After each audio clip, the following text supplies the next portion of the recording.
Hi mga ateng, so ito pala ang town ng Rotorua. So ayan, nalaman ko kasi mga ateng na meron ditong shop ng New Zealand stone. So ito na nga yun, yung Mountain Jade dito sa may Rotorua. So ayan mga ateng, ang dami-dami ditong iba't ibang design ng kwintas, earrings, and meron din sila mga singsing na gawa siya sa jade stone at iba-iba yan mga ating. Meron silang original na galing dito sa New Zealand, which is yung greenstone na sinasabi ng mga Maori. And then meron din silang galing sa ibang bansa like Australia, like Canada, and like Russia, iba-ibang lugar. Pero ang gusto ko talaga dito is yung gawa dito sa New Zealand at yung jade stone na nakuha dito sa New Zealand. So ito pala mga ating, yung malaking bato na ito na greenstone, ito ay nanggaling sa Russia at nagkakahalaga ito ng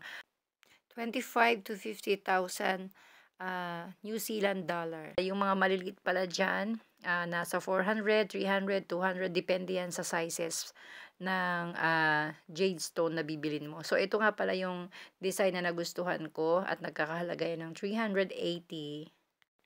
Nagustuhan ko yung design na ito dahil it symbolize the reunited of a family. So, kaya gusto ko yung design na ito. Kasi may mga kanya-kanyang meaning daw yan mga ating. Sabi nung tendera dito sa may Mountain Jade. So, ayan, meron na naman tayong pag-iipunan ngayon mga ating. Hanggang dito na lang muna ang ating video at salamat sa inyong panonood, pagsubaybay. Bye!